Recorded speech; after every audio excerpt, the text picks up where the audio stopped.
Alright, so welcome to the Forge of Worlds. Today we will be working on probably fiends, demons, devils, what have you. So, without further ado, let's get into it. Over to OneNote. New section, fiends. Put them out to dragons. Same kind of thing. I wonder if you could... Ah, new section group. Here we go. Creatures.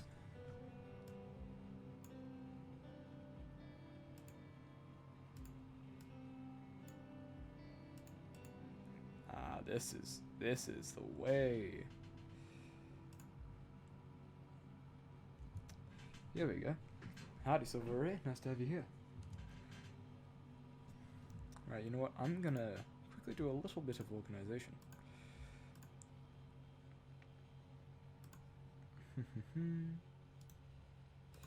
Section group. Humanoids. PCs.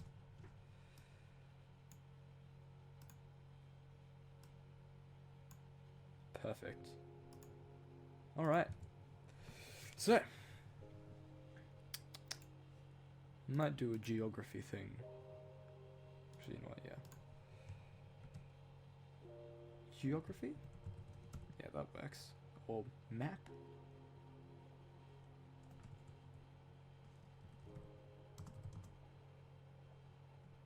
Places of note.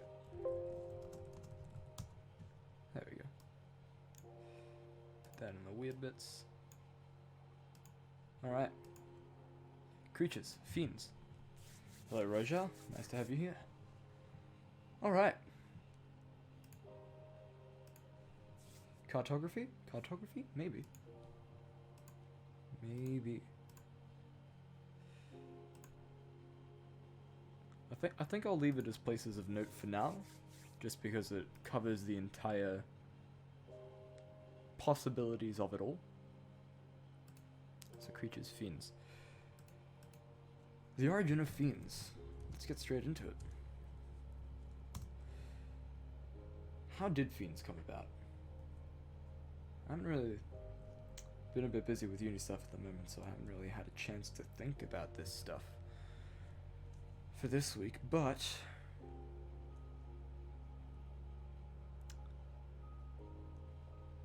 fiends usually, and in D&D specifically, are related to vices and other similar ideas. So we could have their origin come about from people doing things, creating those vices, or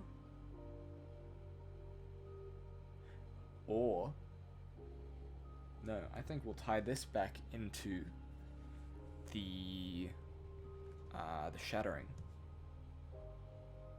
Whoop. Creatures. So after the shattering,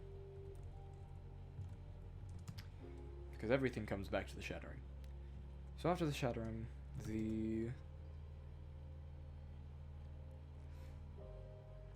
see, I'm looking at it like, so the dream and the material split. Also, if anyone has no idea what I'm talking about because they didn't see the episode, just let me know. So the dream world and the material world split apart during the shattering. And in that process, because it was interrupted, I'm thinking maybe it wasn't like a clean break. So because of that, other extraneous circumstances occurred. So new planes of existence that were neither material nor dream popped into existence. So after the shattering,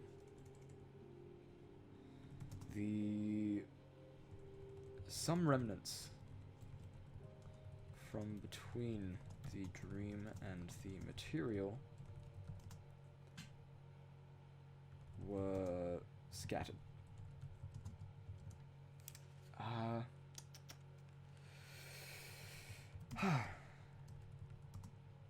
These remnants became new planes, new locations. Not as large. No, I don't think we'll specify that. New planes, new locations. One of these.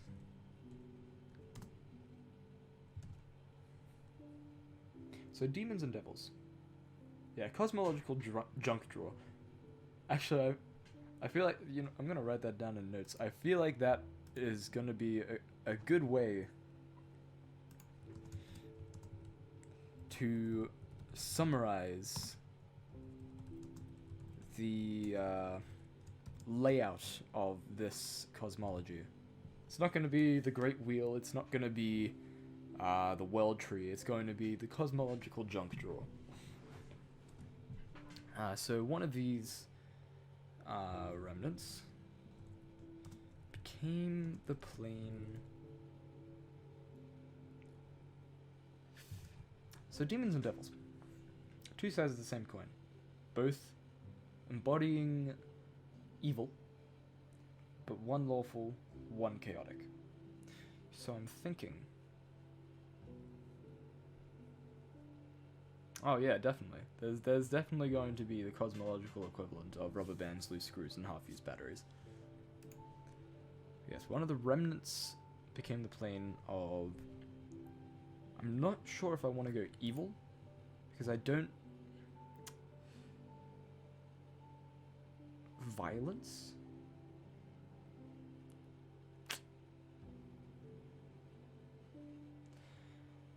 Because I feel like I want to change up demons a little bit. Destruction? They seek destruction, one through lawful means, one through... Or they embody destruction, so that's why when you die and you had a destructive life, you go there if you aren't taken up by anyone else, maybe.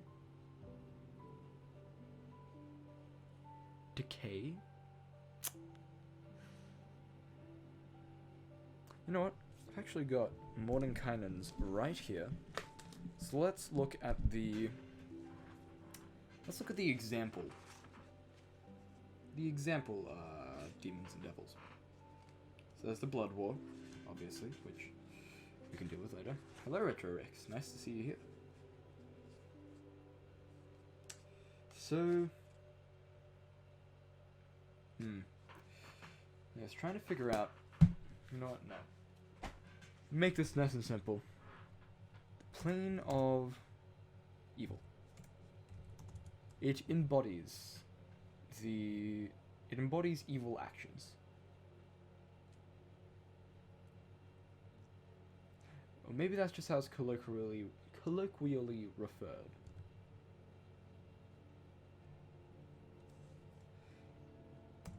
Yeah, let's put that in quotation marks.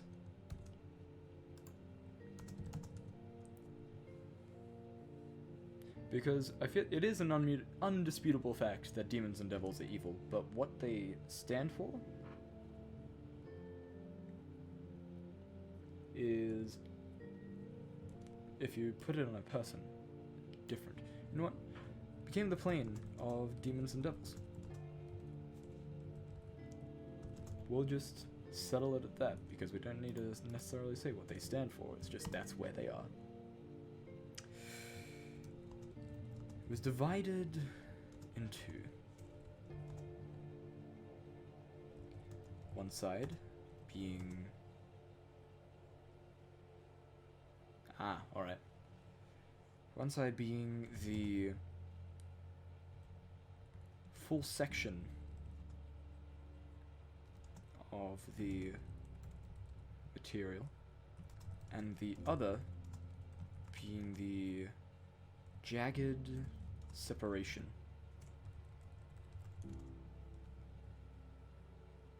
So, demons and devils basically function the same way, except demons are chaotic and violent, whereas devils, while still violent, are inherently lawful. They're the ones that you make deals with.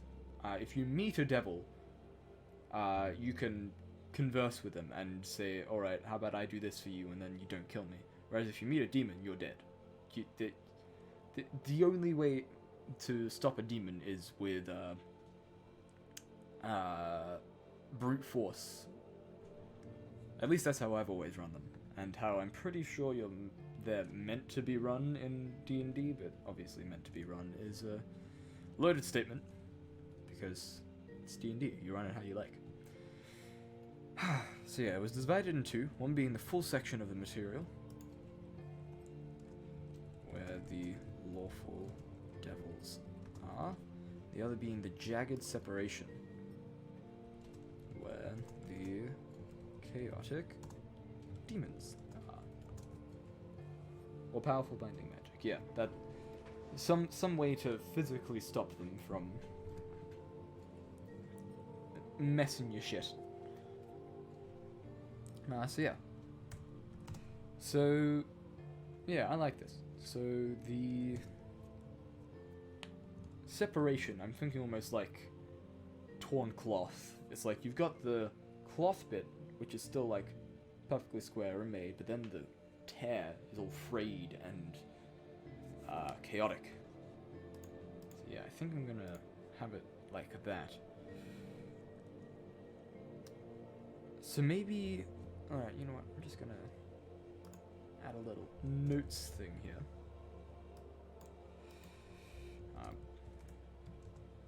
Plane of demons, plane of fiends, represented as a piece of cloth. Just gonna write that down real quick. So this is where they exist. Over time, the fiends of the land. Friends? No, they are not friends.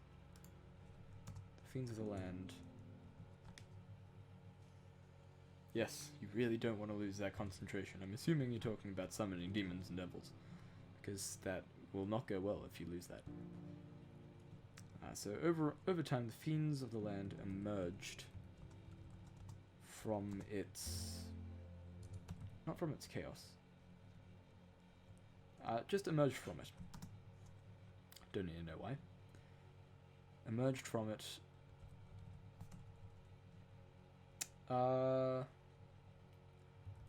And became their own society.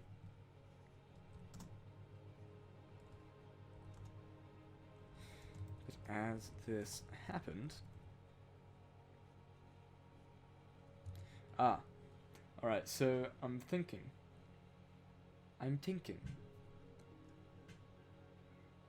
Mortals managed to make gods by just doing something really great. So maybe that's also how archdemons and devils arrived. They also just did something really great on their plane and ascended. So we might set it like that. And became their own society. Some rising to near godhood, much like mortals do. So it's like so they don't become like full gods like the ones on the material plane, because they're just a fragment. They don't have all the power of the other planes. But then once people became demigods, they started expanding and taking... maybe they took more remnants.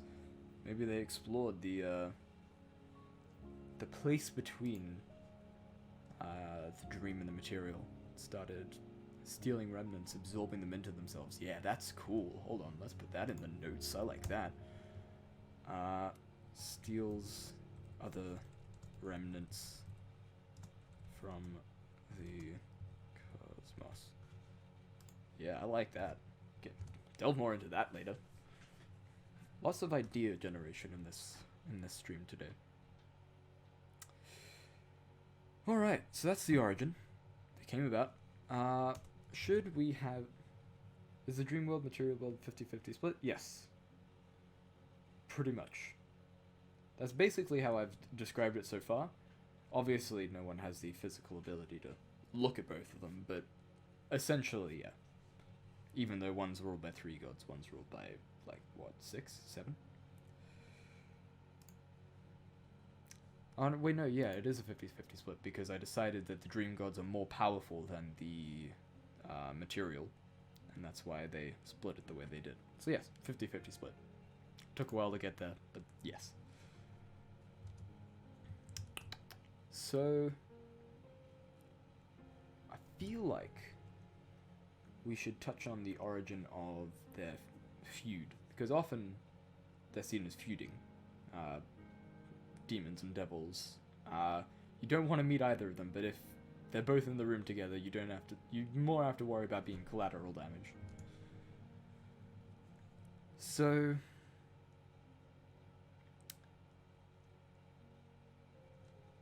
I feel like we need to touch on the origin of that. So, with when the demons and devils made their way to the border of their lands, they came face to face with beings that were cosmically connected to them, but inherently opposing. As, yes, a devil is likely to take more than just your life. A devil might not even touch your life, but will make you do things.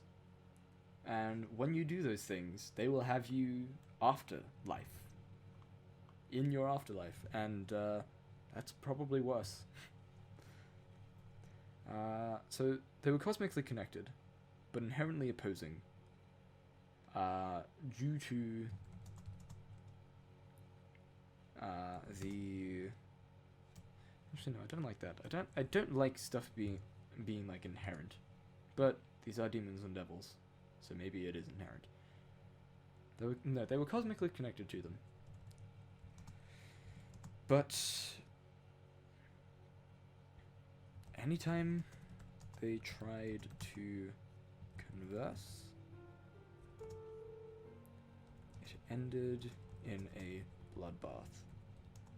No one knows why. No one knows how. But since then, they haven't bothered trying to converse, and now merely fight on sight. So, maybe now it's different. Maybe if demons and devils spend time on the material plane and run into each other, they won't. Well, if they manage to get past the societal influence, maybe they'll meet up and be like, hey, we're not so different, you and I. Something like that. This is just what's historically happened, so it could change within game. So, that is a really basic rundown of how they came about and all that. So let's make a page for demons and devils, respectively. You can make more section groups, alright.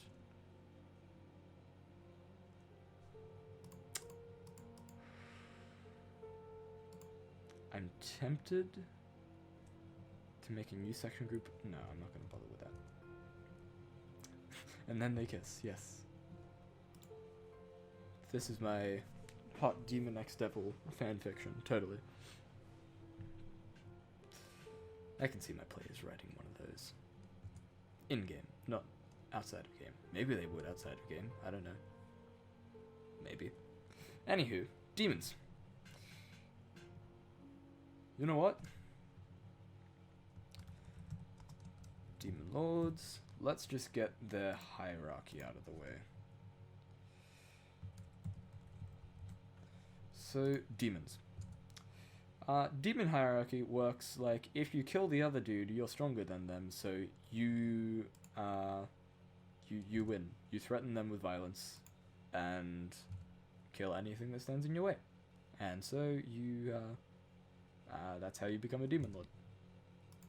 Just kill anyone that stops you.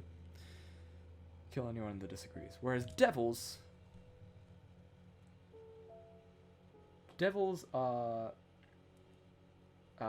hierarchical for the sake of being hierarchical. They're like, no, these are the laws. This is how you do stuff. So this is why we are archdevils. There may be stronger devils than the archdevils. Maybe there's a devil that's a better fighter. Maybe there is a devil that could kill an archdevil. But unless they go through the process of challenging them, then they don't. Then it doesn't happen. Whereas demons are like, they all woke up and chose violence. I mean that is the way with demons. That is what it's going to be with demons. Maybe it's the plane of violence. Maybe one's the plane of violence, and that's where demons come from, and one's the plane. No, we'll figure that out later. If that needs to be figured out. Anywho, demon lords. No, I feel like archdevils are going to be easier to come up with. Because they are generally more distinct.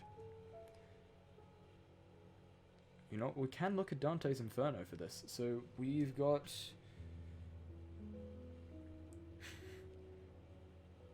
the highest ranking archdevil. Do this in order. Maybe I should make this really convoluted and have different layers of archdevils within the hierarchy. You know what? I think I'm going to do that. I'm going to do that later. So demon lords. This is the strongest, most powerful demon at the top. That's a stupid joke. So the Lord of Demon Lords. Demon Lord. Demogorgon. I don't want to keep using the same ones from already established stuff. I don't want to use Demogorgon. I don't want to use Zugtmoy. I don't want to use any of those ones. I want to make my own. That's the best part of making your own D&D world. And since I'm going so extensively into this, I'm going to make my own. So, Demon Lord, strongest. I need strong sounds. I reckon we'll start with a G. G is a strong sound.